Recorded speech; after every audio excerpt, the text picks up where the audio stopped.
Hello, legendary people. I've got some big insights for you this week. Um, it's really something really fascinating has started to happen as a result of my ethical sales program. So, for those of you that don't know, I put together a consultation training platform that helps emphasize the psychology behind what you need to be doing in a consultation process to increase client investment, motivation, and all of that sort of stuff. Anyway, that's kind of what it's about. But something really interesting has started to happen for business owners as a result of implementing that training. There have been some instances of resignation for team members that have started to go through that training and then have come to the business owners and said, this is actually not for me, this job. Let me tell you why, right? I never meant for this training program to be a deselection tool, right? But I'm actually really proud that it is, or it has become one. Because one of the first things that we work through in the program is around purpose and intention. And I question the whole reason why you come to do what you do and what the point of it is.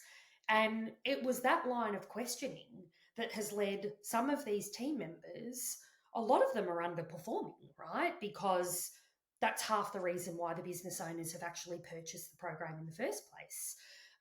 Because they're not sure how to support and mentor these team members to be able to deliver high quality consultations that also convert, right? So they've got some resource in.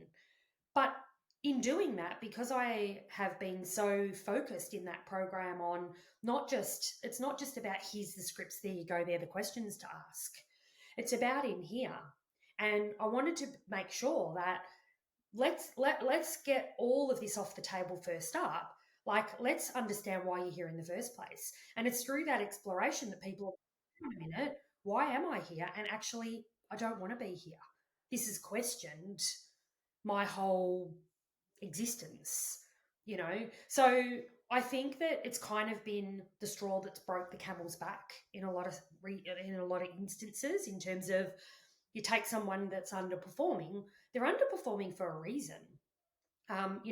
Mostly there's two areas for underperformance for me, in my view. One is that they don't have the skills, right? And the other is that they don't have the commitment and the motivation. And sometimes they don't have both. Okay. You can fix skills. And then as you increase skills, you increase commitment and motivation. Great. Then you've got the right person, right?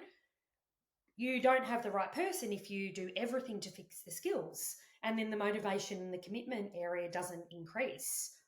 And that's, I think, the biggest bottleneck for business owners is they go, but okay, well, they're not doing it, or they're not really understanding it, so let me get some more education, let me get some more training, let me increase your one-to-one meetings, and let's get this sorted. But they're neglecting the fact that this person just doesn't want to do it, and they haven't come to the realization yet. They haven't gone there within themselves to actually recognize that maybe they just don't want to do it. So I know business owners, and even myself, they're invested a lot of money, energy, time into people that I thought were in skill deficit, and they definitely were. But the challenge was that it didn't matter what I did to invest in increasing those skills if deep down that they were kind of in the wrong vehicle and they weren't doing something that they loved and was bringing them joy. It doesn't matter how much they train them.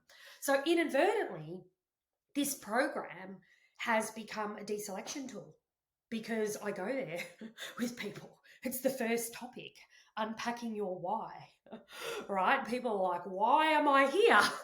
I'm out. Which has been a bit of a shock for the business owners. They're like, whoa, this is a bit hectic. And I'm like, yeah, awesome. Because you don't want people serving your clients who are not motivated from the right place, that are not kind of internally going, I really want to be here. Because energetically, that's yuck. And people feel that shit. Like, people still, no matter how, hey, how are you, how facade-y you are, if you don't want to be somewhere, they're going to feel that. They might not straight up initially, but somewhere along the consultation process, that's going to fall out somewhere, right? Maybe even not in the first visit, maybe in the second or the third visit, that's going to fall out. That's probably the main reason why clients don't want to commit, because they've got someone that's a bit half-assed trying to sell them something that they don't even believe in the first place. And to top it off, they don't even want to be there. So really interesting ideas about, you can train someone as much as you possibly can, but at the end of the day, if they don't want to be there, and sometimes it's an unconscious thing, they don't know yet that they don't want to be there, but you have to ask the hard questions. What do you want to stand for? What's your dream life? Do you see these opportunities as, and really fulfilling you, like making you feel good, making you feel like you're making a difference? And if it's not, why are you here? It's got to be beyond that, because it's just around the corner and it's easy for school pickups, and not enough. Something to think about, guys.